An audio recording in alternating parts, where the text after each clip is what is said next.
include sisi sasa. I know pastor can say that. Napenda huyu Mungu sana. Bwana asifiwe. What God has done for me, napenda sana. Na niko na nyimbo siku hizi. Niliolewa mzee wangu alikuwa anasema hata hujui nyimbo moja, hata hujui kuimba. Today nimemfungulia nyimbo yenye nataka niimbe. Nikamchallenge, unajua hii nyimbo? Akaniambia ataiwacha isikia. Nikamwambia nasikia poa. Bwana asifiwe. So by the grace of God we are going to go straight to the sermon. Kwa neema ya Mungu tutaenda moja kwa moja hadi kwa neno. And I should not forget to say I'm born again and Christ is Lord and Savior of my life. Na singependa kusahau kwamba nimeokoka. The Lord has been faithful and gracious. Mungu amekuwa mwaminifu na mwenye neema. And I want to make special thanks to Mom and Dad. Na nataka kutoa shukrani zangu kwa mama na baba. They have walked the journey with us. Kwa kuwa wametembea hii safari na sisi. We can testify we have enjoyed the covering of our parents. Tunatoa ushuhuda kwamba tumeweza kufunikwa na wazazi hawa. We thank God for that. Tunashukuru Mungu kwa hilo. And I'm humble before you and before God. Na nimenyenyekea mbele zenu na mbele za Mungu. That I've been given that permission to stand in this altar. Ya kwamba nimeruhusiwa kusimama katika madhabahu haya. I don't take it for granted. Sichukui kwamba ni jambo la kawaida. And I want to thank God for the grace. Na nashukuru Mungu kwa neema. Today's sermon mahubiri ya leo is stepping into the windows of grace. Ni kukanyaga katika dirisha za neema. When God gave me this sermon, wakati Mungu alinipa mahubiri haya, I found it a bit heavy. Nilipata kwamba ni ya uzito because it was touching on me also. Kwa sababu yalikuwa yananiguza pia. It was like I'm going to preach to myself. Ni kama kwamba nilikuwa najihubiria. And it's like I was telling God, is this the message you want to give to your people? Na nikamwambia Mungu, ikiwa huu ndio ujumbe ungependa kuwapa watu wako. So I was waiting God to give me a different sermon. Na nikangoja Mungu anipe mahubiri mengine. And God did not give me a different topic. Na Mungu hakunipa mada nyingine. So we are going to speak on this topic. Kwa hivyo tutazungumzia mada hii. Kwa sababu I want to believe God has a reason for it. Kwa sababu ninaamini kwamba Mungu ana sababu yake. This is our year of divine grace. Huu ni mwaka wa neema ya kiungu. And led by our pastor Mary and Joseph. Na kama vile tumeongozwa na mchungaji Mary na Joseph. Every time we pray God to give us the grace. Kila wakati tunapoomba Mungu anatupa neema. If you have been hearing how he has been guiding us in prayers. Ikiwa umekuwa hapa tumekuwa tukiongozwa katika maombi. He has been talking about let's ask God for grace. Amekuwa akituambia tumsihi Mungu atupe neema. Let's ask for grace. Wacha tuitishe neema. And today I want to speak about. Na siku ya leo ningetaka kuzungumzia stepping into the window of grace God has given us. Kukanyaga katika madirisha ya neema Mungu ametuachilia. So it is entering into the grace place. Kwa hivyo ni kuingia mahali pa neema. That means there is grace. Hiyo inamaanisha kuna neema. Church, I want you to know God has released his grace upon our lives. Kanisa, ningependa mjue kwamba Mungu ameachilia neema juu ya maisha yetu. The grace is there. Neema iko. But have you stepped into the grace? Lakini wewe umeifikia. Praise God. Amen. The grace is there. Neema ipo. Because God through the servant of God. Kwa sababu Mungu kupitia mtumishi wake gave us the topic year of divine grace. Akapeana mada ya mwaka wa neema. That means God has seen it good to release his grace upon our lives in this time. Hiyo yamaanisha kwamba Mungu ameona ni vyema aachilie neema. So grace is there. Kwa hivyo neema imeachiliwa. But have you stepped into the grace God has released? Lakini wewe umekanyaga ukaifikia ambayo imeachiliwa. Praise God. Bwana Yesu asifiwe. Praise God again. Amen. So church, there is grace. Kwa hivyo kanisa kuna neema. For those in the church plot group, wale ambao wako katika lile jukwaa la kuchangisha pesa za ploti. I don't know what you have seen what was happening this month. Sijui mmekuwa mkiona nini kitendeka mwezi huu. Watu tu wanamwaga pesa hapo. People are giving money. Unashangaa. And you wonder. Wani wanatoa wapi pesa na hii COVID na kila kitu? Where are they getting money when there is COVID-19? When God releases financial grace, Wakati Mungu ameachilia neema ya kifedha, there will be money even when others don't have money. kutakuwa na pesa wakati wengine hawana. Praise the Lord. Hallelujah. So when God has released the financial grace to you Wakati Mungu amekuachilia neema ya fedha and given you the grace and given you the money, na Mungu akakupa neema na pesa, are you taking advantage of the grace of giving by giving? wewe unachukulia neema ile na kutoa pesa.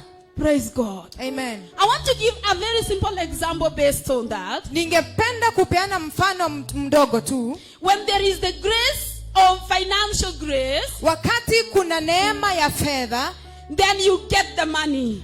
basi unapata pesa. But it is you to step into the window of that grace and give out the money. Lakini ni wewe kukanyaga katika dirisha la ya ile neema na kupeana ile pesa. So if you don't give out the money, Hivyo usipopeana pesa and there is the grace of the money, na kuna neema ya hiyo pesa, then you are not the partaker of that grace. kwa hivyo wewe hujachukua ile neema. So you have not stepped into the grace which is there. Kwa hivyo hujakanyaga katika neema ambayo hiyo Praise ipo. the Lord. Amen. So that means stepping is taking action. Kwa hivyo inamaanisha kukanyaga katika neema hii ni kufanya jambo. Yes, using the grace God has given you. Kutumia neema ambayo Mungu amekupa. Grace is unmerited favor. Neema ni kibali ambacho. Let me remind you the definition of grace. Wacha nikukumbushe maana yake tu. It's the unmerited favor. Ni neema You get something that even you don't deserve. ya kwamba unapata kitu ambacho haufai. It is the power from God that gives us. Ni nguvu ya kutoka kwa Mungu.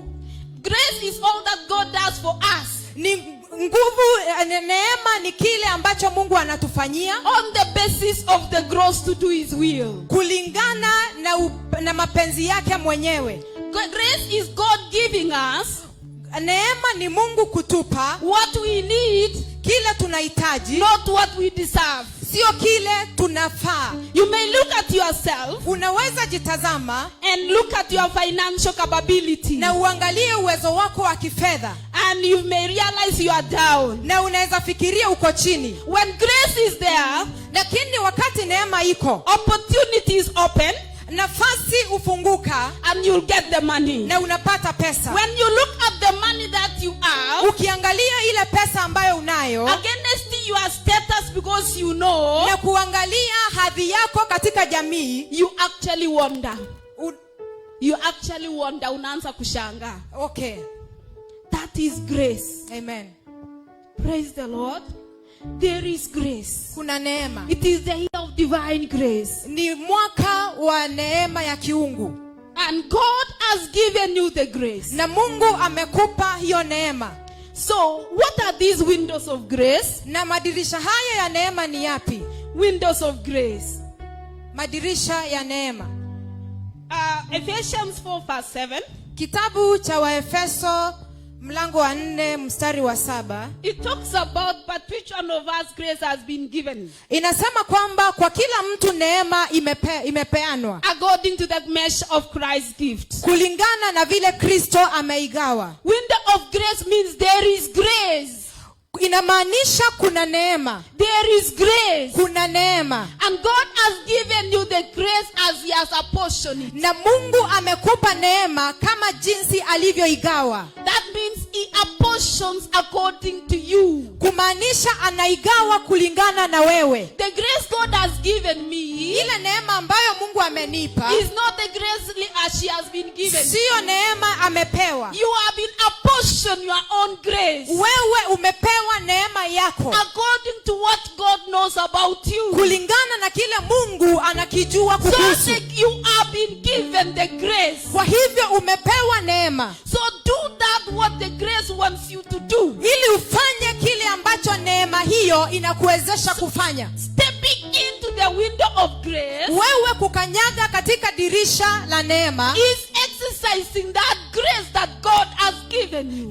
ni kutumia hiyo neema ambayo Mungu amekupa. So each one of us has been apportioned Kwa different hivyo grace. kila mmoja wetu amepewa neema fulani. So there is window of grace. Kwa hivyo kuna dirisha la neema. Titus chapter 2 verse 11. Kitabu cha Tito mstari wa pili kuanzia mlango wa pili kuanzia mstari wa 11. For the grace of God has appeared, kwamba neema ya Mungu imetokea, bringing salvation for all people. kuleta wokovu kwa watu wote. The window of grace. Dirisha la neema. There is grace. Kuna neema. The grace of God has appeared. Neema ya Mungu imetokea. And it is bringing salvation to you. Na inaleta wokovu kwako. Where do you want yourself to be saved? Wewe unataka kuokolewa wapi?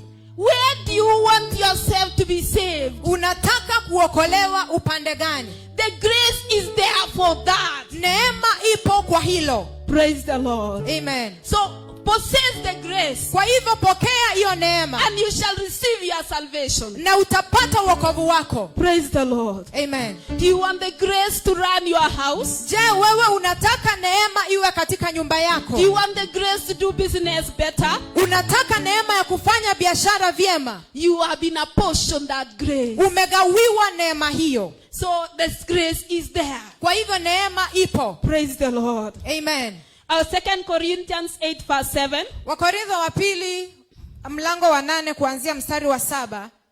See that you excel in the grace of giving. The NIV talks about that. Angalia kwamba umefaulu in the grace of giving. Katika neema ya kupeana. Praise the Lord. Amen. There is even the grace of giving. Kuna pia neema ya kupeana. And God cannot give you the grace of giving. Na Mungu hawezi akakupa neema ya kutoa without anything to give out. Ikiwa hauna chochote cha kumpa. Let me repeat that one. Wacha nirudie hilo. There is you see that you excel in the grace of giving. Ya kwamba unafaa kufaulu katika neema ya kutoa. And God has given us a grace apportion. Na Mungu amegawa hiyo neema. And so if you have been given the grace of giving, ikiwa umepewa neema ya kutoa, and it is God who is giving you, na ni Mungu amekupa neema hiyo, then he has given you already what to give. Basi amekupa kile ambacho unafaa kutoa. So stepping into the window of grace, kwa hivyo kukanyaga katika dirisha la neema, simply means inamaanisha you start giving. Unaanza kutoa. Because there is the grace of giving. Kwa sababu kuna neema ya kutoa. Praise the Lord. Hallelujah. But what does it also mean? Hiyo pia inamaanisha if you don't step into the window of grace, kwamba usipokanyaga katika lile dirisha la neema, and you are meant to give, na ulifaa kutoa, and you don't give, na usipotoa, what God has given you to give is taken away. Kila Mungu amekupa utoe kinachukuliwa and given to someone else, na kinapatiwa kwa mwingine. Hapo ikanistua when God ministered to me like that, nikaanza kustuka. Praise the Lord. Amen. Reflect it again. Fikiria tena. When you have been given the grace of giving, ikiwa umepewa neema ya kutoa, because God is giving you the grace, kwa sababu Mungu anakupa hiyo neema, he has already given you what to give. Amekupa tayari kile unafaa kutoa, so that your work is to give. Hivi kwamba kazi yako ni kutoa. What happens when you don't give? Ni nini kinatendeka usipotoa? That what you want to give out, ya kwamba kile unachotaka kupeana is taken, inachukuliwa and given to her, na kinapatiwa mwingine. Praise the Lord. Amen. And what happens? Na nini kinatendeka? You miss out that grace. Anapeana hiyo neema. Praise the Lord. Let me give you a simple example. Wacha niwape mfano mdogo. Ulipledge kwamba utatoa 2,000 this every month. Kwamba ulipeana nadhiri kwamba utatoa 2,000 kila mwezi. And you tell God, now give me the money. Na ukamwomba Mungu akupe pesa. Na actually kuna deal ulifanya kidogo, pesa ukapata. And you got that money. You know God organizes hata deal inakuja tu. Alafu pesa inaingia. Hata inakuja kwa M-Pesa. Alafu tuko na mahitaji mingi. Sasa hiyo unajua Mungu amekuliambia Mungu nataka nitoe. Na akakupea neema ya kutoa. Na akaendelea akakupea pesa. Sasa uko support kuchukua tu church line na kutuma pesa, si ndio? lakini sasa mahitaji inakuwa mingi, utumi. So you have not stepped into the window of grace. Kwa hivyo wewe hujakanyaga katika dirisha la neema. Na nini inafanyika? And what happens? Hiyo pesa inaenda kwingine. That money is given to someone else. Yenye mishowe, and at the end, unaona hata hujasaidika. You realize that you've not been helped. Unadaiwa na church. You're being asked for the money by na the church. Na hiyo pesa haijasaidika huku. Sasa unarudi kuomba. Zinakwanga hivyo. Praise the Lord. Amen. So when that grace is there, kwa hivyo ikiwa neema ipo, step into the window of grace. Kanyaga katika dirisha la neema. And give as what God has told you to do. Na upeane kama vile Mungu amesema ufanye. Praise the Lord. Amen. So grace is given a portion. Kwa hivyo neema inapeanwa kwa kugawa. Yani Mungu anakupea kulingana na wewe. Amen. Praise the Lord. Na kama Mungu amekupea kulingana na wewe, yes, utumie hiyo neema amekupea ufanye venye anataka ufanye. Bwana asifiwe. Amen. Otherwise, you know God is a faithful God and he's a jealous God. Wajua Mungu ni mwanawivu na pia ni mwaminifu. It will make you to go round and round and round until you come back to the initial place. Itafanya kuzunguka mpaka urudi katika neema ile ya mwanzo. So what am I trying to say, church? Je, najaribu kusema nini kanisa? There is grace. Kwamba kuna neema. There is window of grace. Kuna dirisha la neema. So God is pushing you to do something. Kwa hivyo Mungu anakusukuma ufanye jambo. God wants to take you to places you have never been before. Mungu anataka kukupeleka mahali hujaifika mbeleni. Because there is a window of grace. Kwa sababu kuna dirisha la neema. Because we said grace is unmerited favor. Kwa sababu neema ni kile au ni kupendelewa usio It gives you something that even you don't deserve. Kwamba anakupa kitu ambacho haufai. God wants to take you to another step. Mungu anataka kukupeleka katika hatua nyingine. To a higher place. Mahali pa juu. But God cannot literally come and lift you. Lakini Mungu hawezi akakuinua moja kwa moja. You actually have to go. Lazima uende. That is stepping into the window of grace. Na hiyo ndio kukanyaga katika dirisha la neema. Are you tired with where you are working? Je, wewe umechoka na mahali unapofanya kazi? You don't have a grace again in where you are working? Kwamba hauna neema mahali ambapo unafanya kazi. And you feel in your heart I need to change to work somewhere else. Unahisi kwamba unafaa kubadilisha uanze kufanya kazi mahali pengine. That is the window of grace. Grace, God is giving a grace to go somewhere else. Hiyo ndio neema Mungu anakupa uende mahali pengine. So you have to step into the window of grace. Kwa hivyo unafaa kukanyaga katika dirisha la neema. By looking kwanza kutafuta kazi, gazeti, internet, wherever. Oh yes. Bwana asifiwe. Amen. Ukishapata hizo jobs adverts, once you get the job adverts, anza kuapply. You start applying. Hiyo sasa ndio stepping into that window of grace.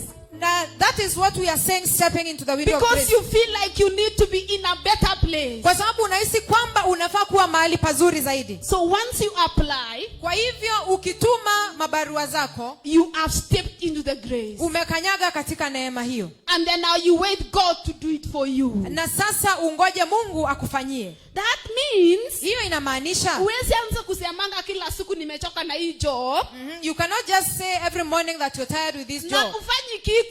And you are not doing anything. Na kila siku unaenda hapo ukicomplain kila Monday to Friday. Na every day you're going there. Na hata usearch for new jobs. And you are not looking for jobs. Na ziko kwa magazeti kila mahali. I'm just giving a layman example. Praise God. Amen. So you need to start applying. Kwa hivyo unafaa kuanza kutuma barua. Umechoka na hiyo business yako? Are you tired with that business? Inakaa kidogo sana, room ni kadogo sana. It seems very small. Mali hata uwezi tani hivi. Praise God. Amen. Then exercising the grace, kufanyisha ile neema kazi. Una neema ya hiyo shop ni kadogo sana na unaona Mungu can give you something bigger. Sinit bas ni kutoka nje na kutafuta room nyingine ama ni aje? Ndio hiyo. Ama ni aje? Si ndio? Praise the Lord. Amen. Lazima utoke, you must move out. Center yote utafute room. Bwana asifiwe. Amen. Usijali ndatoa wapi pesa ya kukodisha. Ushapewa neema ya kuhama na Mungu ashatengeneza nje kitambo. Bwana asifiwe. Oh yes. Usipotoka utabaki hapo mpaka mwisho. Neema ya kuhama inaisha, unaishi tu hapo. Praise God. Amen. Step into the window of grace. Kanyaga katika dirisha hilo la neema. Stepping means you also do by faith. Kukanyaga pia inamaanisha ufanye kwa imani. Yes, because some of these things you have not seen. Kwa sababu mambo mengine haya hujayaona. Because maybe the income you have in that new shop, kwa sababu labda fedha unazo pale katika lile duka, is not enough to rent a new shop. Haitoshi kutafuta duka lingine. But just go and get that new shop. Lakini enda tu upata lile duka. If God gives you the shop, na Mungu akikupa duka hilo, He will give you the rent. Atakupa fedha. Praise the Lord. Amen. Uko na ng'ombe moja. You have one cow. Na umechoka hii maziwa ni kidogo sana hii ng'ombe inatoa. And you are tired of the little milk. Utapataje maziwa mingi? How will you get more milk? Si kununua ng'ombe nyingine. You buy another one. Praise the Lord. Amen. Unaanza kumwambia Mungu nipe pesa nataka ninunue ng'ombe nyingine na pesa itaingia. Lakini usiponunua ng'ombe uweke pesa kwingine, hiyo ni shauri yako sasa. Praise the Lord. Amen. There is window of grace. Kuna dirisha la neema. There is grace in this church. Kuna neema katika kanisa hili. You see, when God releases the grace, wakati Mungu ameachilia neema, He knows it. Anajua. Praise the Lord. Amen. So let's take advantage of the window of grace. Wacha tuchukulia neema hiyo. Window of grace means, let me even simplify. It is your season. Ni wakati wako, ni majira yako. It is your season. Ni majira yako. And my season, na majira yangu, may not be your season. Sio majira yake. When your season comes, wakati majira yangu yatakuja, God has released the grace for that season. Mungu ameachilia neema katika majira hayo. And so do it. Kwa hivyo fanya. If it is planting season, ikiwa ni wakati wa kupanda, then plant it. Basi panda. Praise the Lord. Amen. Maybe when it is planting season for me, wakati ni wa kupanda kwangu, maybe it's harvesting for her. Inaweza kuwa ni wakati wake wa kuvuna. So if I don't plant, hivyo nisipopanda, because she's not planting, kwa sababu hapandi, when she'll be harvesting, wakati atakuwa anavuna, nitakuwa naangalia tu. Oh yes. Na unasemanga si tunaendanga church moja, kwani Mungu ni unfair aje? Alipanda kwa season yake. Bwana asifiwe. Amen.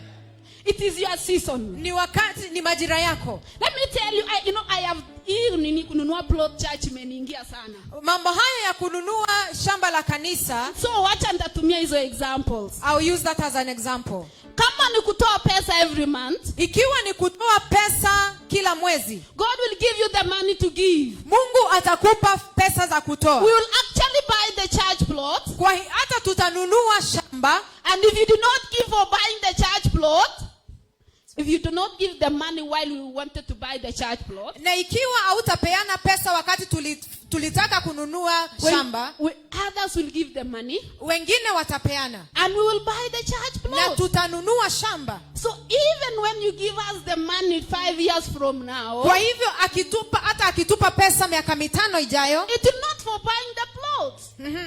So it will be buying the instrument. Oh yes. Which is different grace.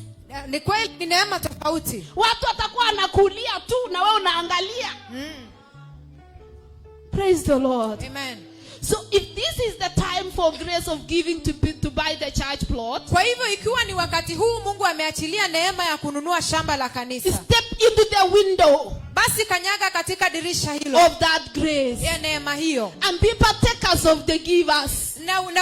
Na uchukue neema hiyo. When we'll finish buying the church plot, tukimaliza kununua shamba, God will release another grace. Mungu ataachilia neema nyingine. And so hope you have enjoyed the previous one. Natumai kwamba utakuwa umefurahia neema ya kitambo. Window of grace, dirisha la neema, is when God pushes you to do something. Ni wakati Mungu anakusukuma kufanya jambo. You feel you are convicted I want to do this. Unahisi kwamba umesukumika kufanya jambo fulani. Every morning you come to church, you feel like I need to join the church choir. Unaamka asubuhi unahisi kwamba unafaa kuingia katika kwaya. Sunday inaisha unarudi nyumbani. Yes. The next Sunday like that. Then one day unasema, leo ninaingia. Na siku moja unasema, I am joining. Ukipata kwaya master anakuambia ilijaa. Praise the Lord. You missed out. And that grace for singing ilipikupita. Na hiyo neema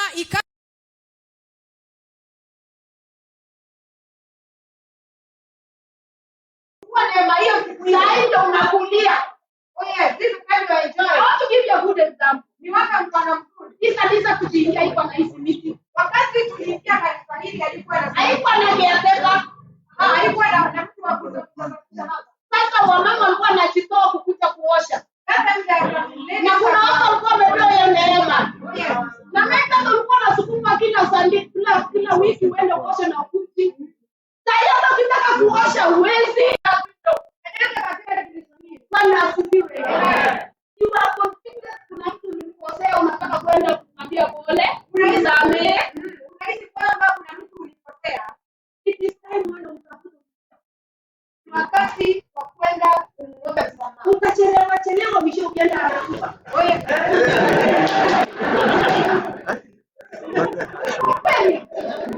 Utaishi kwa leo kama umezidi.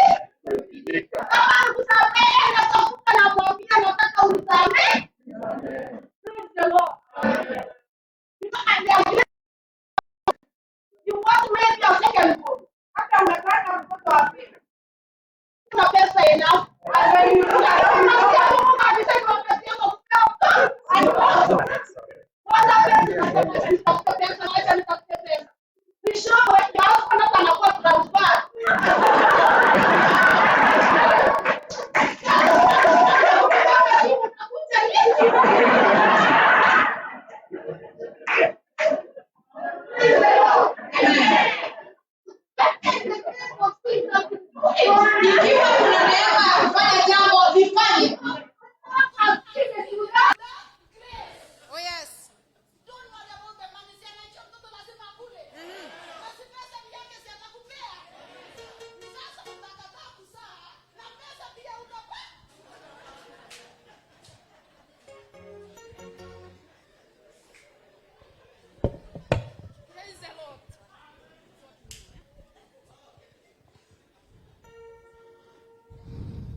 So when God asks you to do something, He has given you the grace. Mungu amekwambia ufanye jambo, amekupa neema. Praise the Lord. Amen. So do it.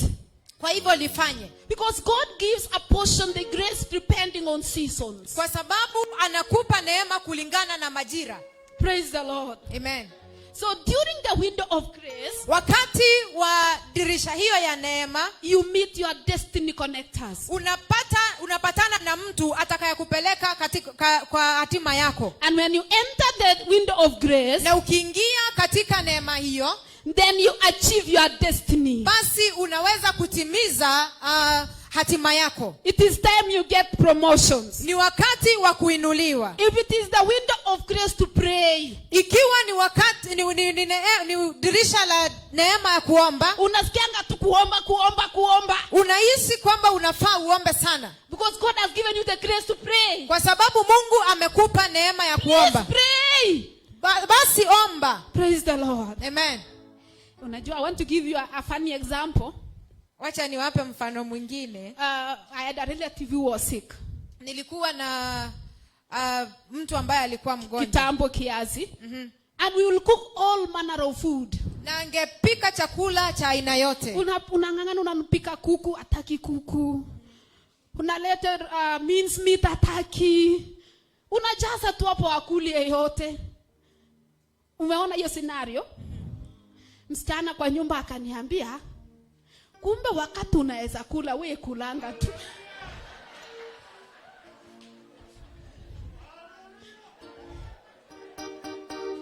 Kumbe inafikanga wakati hata kunaweza kuwa na vitu tamu na uwezi kukula. Inamaanisha neema mbaya, hiyo ilishapita. Praise the Lord. Amen. But I'm just pushing us, we enter to this window of, Na tusukuma tuingie katika neema and hiyo. because God is gracious, Na kwa sababu Mungu ni wa neema, inamaanisha he has given everyone grace, a portion to you. amepeana neema kulingana na kila mmoja. Praise the Lord. Amen. So you feel like opening a new shop? Unahisi kwamba unafaa kufungua duka lingine? Open it. Fungua. There is grace for that. Kuna neema ya hiyo. Very good. You feel like doing a course? Apply for the course. God will order everything else. Oh yes. Yeah, you feel like letting it go. Kuna kitu umeshikilia sana. Na unasemanga hata ikikuaje hii siwezi achilia. Lakini deep your heart you feel like kitu inakupush tu kila siku, siwaachilie hii kitu. Siwaachilie hii kitu. Siwaachilie tu. Achilia. If you have that. Oh, yes. Praise the Lord. If you are tied to give. Ikiwa unahisi kwamba unafaa kutoa kitu, If toa. God has given you money to give and you don't give for what God has given you for, Mungu akikupa pesa upeane kwa ajili ya jambo fulani, then it means it will not, hata ukichukua it will not serve you. ukikosa kutoa hizo pesa hazitakusaidia. Ushakaa kwa church alafu mnaambiwa leo mtoe pesa. Have you ever seated in church and you are told to give money? And then uko nayo kweli, lakini sasa nitatoa na nitafanya aje? And you have it and you're wondering whether you should give. Hapana. Niko tu na 2000 peke yake. I have only 2000. Nikitoa wachana tu, wengine watatoa. I'll give another day, not Kitu today. nakwambia toa tu. Lakini hapana, wacha tu ikae. Senye pastor atasimama afunge kwa maombi, at least unafurahi hujatoa, si ndio? Then unatoka huko nje kitu ina happen, hata simu inaweza potea. What happens? Si hiyo pesa ulikuwa nayo, itabidi hata utafute nyingine ya kuongezea. I'm just giving an example. In other words, when you have been given the grace to do something, do it. Ikiwa umepewa neema ya kufanya jambo fulani, lifanye. Praise the Lord. Amen. So, when you step into the window of grace, Ukikanyaga katika dirisha hilo la neema, God is glorified. Mungu anapokea utukufu. You know why he's glorified? Unajua ni kwa nini anatukuka? Because you have done what God wanted you to do. Kwa sababu ulifanya jambo ambalo Mungu alitaka The ufanye. work kazi ya Mungu inaendelea. Wakati kazi ya Mungu, when the work of God is continuing, Then God is glorified. Mungu anatukuka. When you enter into the choir, Wakati umeingia katika when kwaya, you come to pray, wakati umekuja kuomba, when you give into God's work, wakati umepeana kwa ajili ya kazi ya Mungu, then God is glorified. Mungu anatukuka. And I think the greatest thing we need Na jambo kuu ambalo tunahitaji is God to be glorified. ni Mungu kupewa utukufu. We are doing all these things for God to be glorified. Tunafanya mambo haya ili Mungu apewe utukufu. He gives you the grace, Anakupa neema, but he wants the glory. lakini anataka utukufu. The grace is yours. Neema ni yako. Wacha nirudie hiyo. The grace is yours. Neema ni yako. He has given you. Amekupa. Use the grace. Tumia neema hiyo. But the outcome of that grace is God only to be glorified. Lakini matokeo ya neema hiyo ni Mungu kupewa utukufu. Please don't take the glory. Usichukue utukufu. Don't say it is me. Usiseme ni wewe. Don't say if it was not for this money I'll not be living in this house. Usiseme isingekuwa ni pesa hii isingefanya hivi. Don't say it was not my money this church would not be like this. Usiseme kwamba isipokuwa ni pesa yangu kanisa halingekuwa hivi. Please don't take the glory. Tafadhali usichukue utukufu. God is a jealous God. He does not share his glory. Mungu ana wivu, huwa agawanyi utukufu wake. Praise the Lord. Amen. So when you step into the grace, Kwa hivyo ukikanyaga katika neema, extraordinary things happen. mambo yasiyo ya kawaida hufanyika. You look and say, is it me? Unaangalia unasema ni mimi. Is it me running this big business? Unashangaa ni mimi ninaendeleza biashara hii. Is it me driving such a big car? Ni mimi naendesha gari hili kubwa. Is it me having such a big church? Ni mimi nina kanisa hili kubwa. Things happen extraordinary that you only marvel. Mungu, mambo yasiyo ya kawaida hufanyika yanakushangaza. When Noah had the grace of God, Wakati Noah alikuwa na neema ya Mungu, he was told to build the ark. aliambiwa ajenge safina. And do you know what happened? Na unajua kilitendeka nini? You know, I marvel at God. Mimi ushangaa na mambo ya Mungu. Noah was in the ark. Noah alikuwa katika safina. And the animals came in 2 by 2. Na wanyama wakaingia wawili kwa wawili. Nani alikuwa anaambia animals tushikane tuende? Who was telling the animals to all dance and go? Wakakuja wakiingia tu. They were just coming and entering into the ark. Si hata lazima Noah alishangaa na akashangaa sana akiangalia wakikuja mbili mbili. Noah must have wondered also. I realize even when you have the grace of God, niligundua kwamba ukiwa na neema ya Mungu, utakuwa na shop, you will have a shop. Na watu wanapanganga laini kwa shop yako na kuna shops mingi inafuatana. And people are crowding at your shop and there are many others. That is extraordinary things happening. Hayo ni mambo yasiyo ya kawaida kufanyika. Yaani mtu anasimama for 10 minutes akingoja umserve. Yeah. Na kuna shops mingi hata zingine ni rahisi hapo. That is when there is grace. Extraordinary things happen. Mambo yasiyo ya kawaida hufanyika. Praise the Lord. Amen. As I wind up, nikimalizia, let's step into the window of grace. Wacha tukanyage katika dirisha la neema. I want to give 2 examples. Ningependa kupeana mifano miwili. Example of Esther. Mfano wa Esther. Esther chapter 2 verse 17. Esther mlango wa 2 kuanzia mstari wa 17. And the entire story of Esther. Na hiyo hadithi yote ya Esther.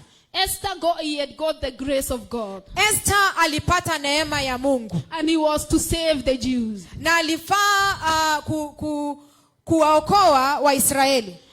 And what happened when he was a bit hesitant, he was like, how can I do it? Na alikuwa anashangaa atafanyaje. He was told, if you keep quiet at such a time as this. Aliambiwa usinyamaze wakati kama huu. If you keep quiet. Ukinyamaza wakati kama huu, deliverance will come from somewhere else. Wokovu utatoka mahali pengine. So what does that mean? Hiyo inamaanisha nini? She needed to utilize the grace God had given her. Alifaa kutumia neema Mungu alimpa. And if she does not use that grace, na singeitumia neema hiyo, someone else will be given that grace. Mtu mwingine angepewa neema hiyo. But she was prayed and now she was able to use that grace. Ana aliomba na akaweza kutumia neema hiyo. So that's an example of Esther. Huo ni mfano wa Esther. And at the end of the story of Esther, God was glorified. Na mwishowe Mungu alipewa utukufu. I want to give another example. Nataka niwape mfano mwingine. Of Numbers chapter 13. Katika kitabu cha Hesabu mlango wa 13. Verse 1 to 35. Kuanzia mstari wa kwanza hadi 35. It is the story of the Israelites. Ni hadithi ya Waisraeli. Now that no one can, maybe you can read. We will not read everything. This is the story when they were sent to spy the land. And what happened? 12 of them were chosen to go and spy the land. Chapter 13. Yes. Chapter 13 verse 17. Maybe to 20 you can read. Okay. Nitasoma. Musa akawapeleka ili waipeleleze nchi ya Kanani, akawaambia, pandeni sasa katika Negevu mkapande milimani. Mkaitazame nchi ni ya namna gani, na watu wanaokaa ndani yake, kwamba ni hodari au dhaifu, kwamba ni wachache au wengi, na nchi wanaoikaa kwamba ni njema au mbaya, kwamba wanakaa katika matuo au katika ngome. Nayo nchi ni ya namna gani? Kwamba ni nchi ya unono au ya njaa, kwamba ni misitu au sivyo. Iweni na moyo mkuu, mkayalete matunda ya nchi. Basi wakati ule ulikuwa wakati wa kuiva zabibu za kwanza. And then read verse 31.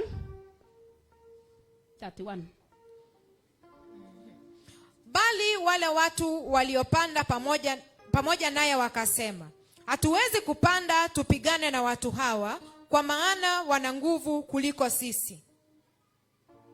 Okay, go to Numbers chapter 14 verse 20.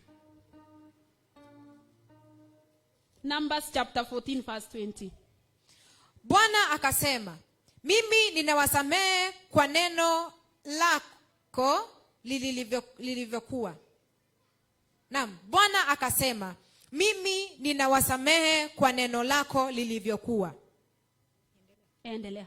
Lakini hakika yangu kama niishivyo, tena kama dunia hii nzima itakavyojawa na utukufu wa Bwana.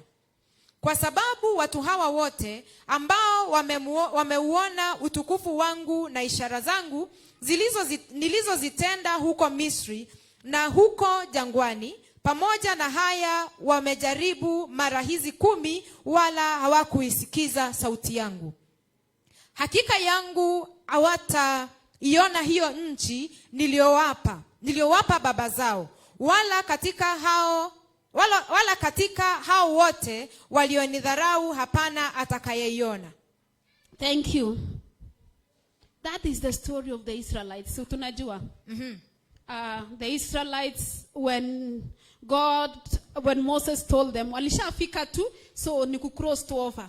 So Moses picked the 12 of them, they go and spy the land, they know how it is before they enter. Kwa hivyo Musa akachukua watu 12 waende mbele wakaone jinsi nchi ilivyo kisha warudi. And so it means God had given them the land. Hivyo inamaanisha Mungu alikuwa amewapa nchi. It was only entering the land of Canaan. Ilikuwa kuingia tu Kanani. But because preparations had to be made as you enter. Kwa sababu matayarisho yalifaa kufanywa kabla ya kuingia. To know how you enter. Ili wajue jinsi watakavyoingia. Then spying or reconnaissance had to be done. Kwa hivyo watu walifaa kutumwa wakaone.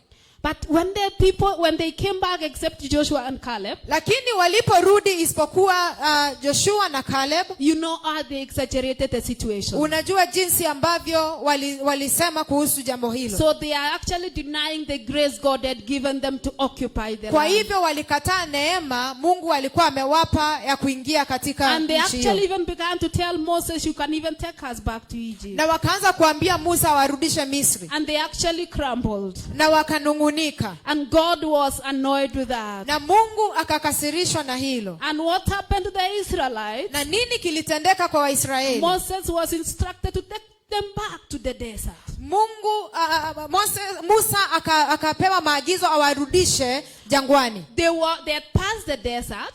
Walikuwa wamepita jangwa. They were to just enter the land. Walifaa kuingia katika nchi tu. And now what is happening? They are going lakini back. Sasa wakaambiwa warudishwe. Actually, because they had gone to spy for 40 days. Kwa sababu walikuwa wameenda kuchunguza kwa siku 40. God made them to stay out of Canaan for 40 years. Mungu akawafanya wakae nje ya Kanani miaka 40. A day each spied, you stay out a year. Siku moja ikawa sawa na mwaka mmoja. So what happened? Kwa hivyo nini kilitendeka? They had to be out of Canaan 40 years before. Ilibidi wakae nje ya Kanani miaka 40. Going back to the desert means going back to the suffering. Kurudi katika jangwa inamaanisha kurudi katika mateso. Canaan was a land full of very many good things. Kanani ilikuwa nchi iliyojawa mambo mengi mazuri. And God wanted them there. Na Mungu aliwataka huko. It was just entering there. Ilikuwa kuingia tu. But because they refused to enter, lakini kwa sababu walikataa kuingia, they went back for another 40 years. Wakarudi nyuma miaka 40. So many even could not see that land. Kwa hivyo wengi hata hawakuona nchi hiyo. That's what happened when we don't enter the window of grace. Hivyo ndivyo mambo hufanyika wakati tutakataa kuingia katika dirisha la neema. God has heard your prayers. Mungu amesikia ombi lako. And he gives you the grace to be out of that problem. Na amekupa neema ya kutoka nje ya shida ile. But you are refusing to step out. Lakini umekataa kukanyaga nje. Step in. Au kuingia ndani. You continue suffering and suffering and suffering. Utaendelea kupata mateso zaidi. Until there another chance of grace. Hadi wakati mwingine, nafasi nyingine itokee. The Israelites had to go back to the desert and they suffered. Ni kurudi nyuma kwa miaka 40 wakateseka. So let us not be like the Israelites. Basi tusirudi nyuma kama Waisraeli. Let's step in and enter that window of grace. Wacha tusonge mbele na tuingie katika neema hiyo. What happens when you don't enter the window of grace? Nini kinafanyika usipoingia katika neema hiyo? You miss out. Utapoteza. Praise the Lord. Your destiny is delayed. Hatima yako inacheleweshwa. I want to give you a good example. Niwape mfano mzuri. When you are a young man. Wewe ni kijana. Na Mungu kabisa amekuonyesha ni ule dada nataka umuoe. God has shown you that you need to marry that lady. Hai, sasa unaanza doubt Mungu nini na unaanza kusema hata ni wengi. Then kuna wakati itafika unasikia kabisa kuoa.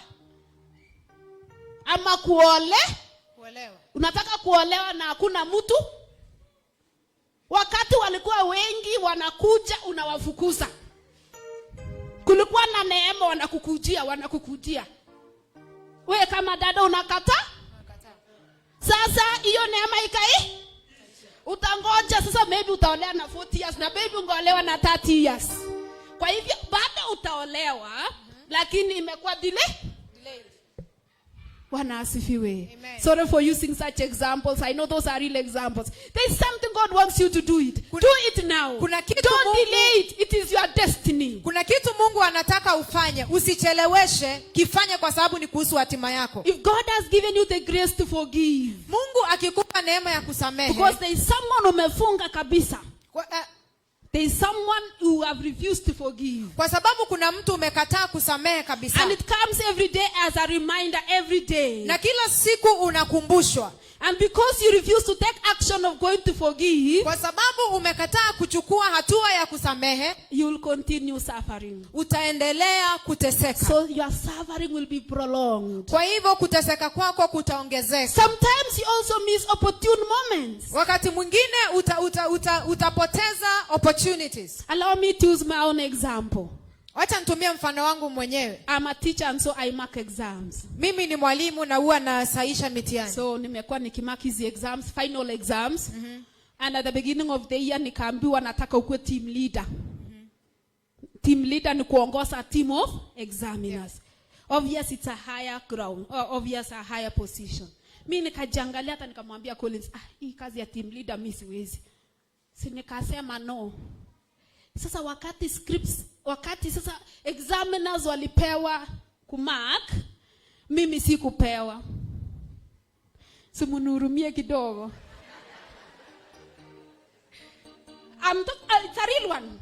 The exams were marked in April. Siko team leader, siko kumark, si pesa nimepotea. Na hapa ninaombanga kila siku, Mungu si unipe pesa hata nitoe. Sasa hiyo nikashindwa. Ni Mungu kweli akunipea hii pesa?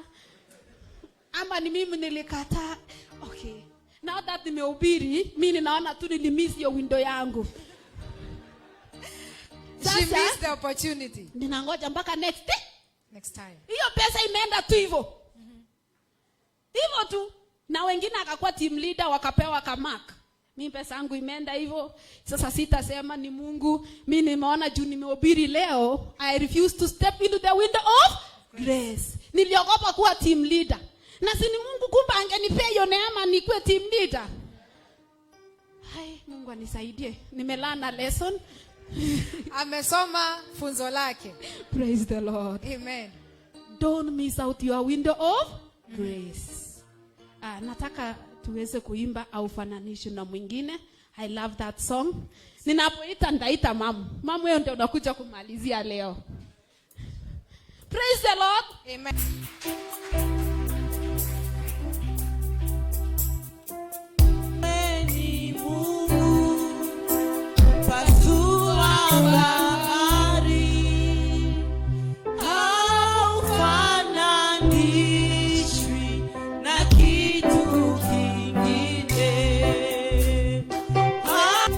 Hallelujah. Bwana asifiwe. Tumebarikiwa sana na neno la Bwana na ninahisi ndani ya moyo wangu sio Mrs. Kipto peke yake ambaye ako katika state ya confusion ama ya kutokuelewa Mungu angependa afanye nini.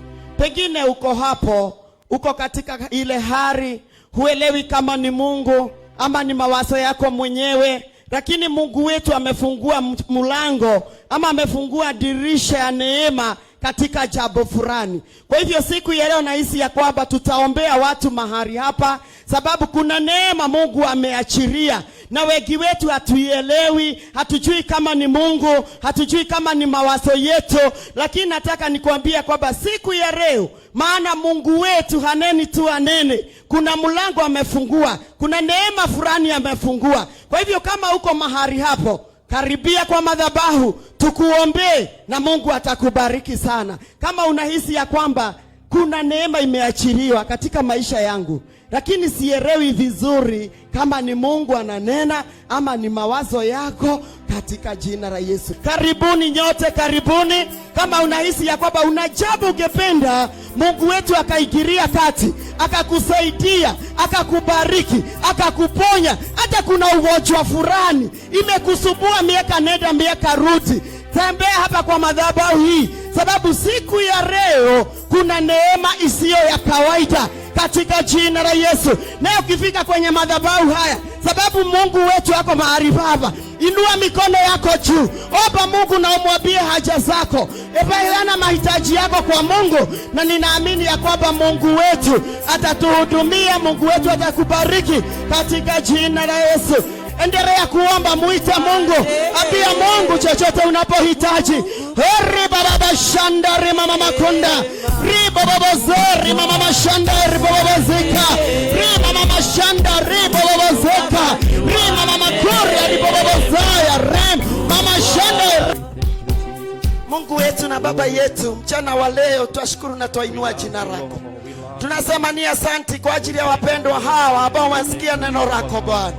Mungu wetu twasema ni asante, maana kuna bingu imewafungukia Bwana. Kuna mambo na shinda zimeacha siku hii ya leo. Kuna milango umefungua juu ya maisha yao. Mungu wetu ni asante kwa ajili ya kuwashughulikia. Asante kwa maana umewashughulikia mchana wa leo. Pokea sifa, pokea heshima Baba yetu. Pokea shukrani zote Mwokozi wa ajabu, maana umewatenda mambo yasiyo ya kawaida. Mungu wetu na Baba wa rehema, wanapotoka kwenye madhabahu haya, ni milango ya kaida na ushuhuda yale umewatendea mchana wa leo. Maana Mungu wetu kama vile ishia milele, kuna milango umewafungulia Bwana. Kuna magonjwa imeisha Baba yangu, kuna ufukara umeshindwa katika jina la Yesu. Mungu wetu na Baba yangu, riba baba shika rima mama shande, riba baba zaya rima mama kuria, rikentara ya kunda riba baba zaya. Ni asante Mwokozi, ni asante kwa ajili ya wapendwa hawa, maana unajua kila mmoja na hitaji lake. Ni ya bilangu ukawatimizia mchana wa leo, maana Mungu wetu uko mahali hapa, na ili ufungue ambao wamefungwa Bwana, na ili uponye wenye wagonjwa Baba yangu, na ili Bwana utembee nasi katika jina la Yesu. Ni asante Baba wa mbingu, tunakushukuru Bwana, tunatukuza na kuinua jina lako. Tunapoenda manyumbani kwetu tutaenda na mshindo mkubwa, maana Mungu wetu umetutendea jambo lisilo la kawaida. Mungu wetu umeingilia kati katika maisha yetu. Mambo ambayo tulikuwa tumeshindwa umetuwezesha asubuhi ya leo. Mchana umekuwa pamoja nasi katika jina la Yesu. Uinurue sifa zote, uinurue heshima zote katika jina la Yesu. Tuomba kuamini na kushukuru. Hallelujah. Amen.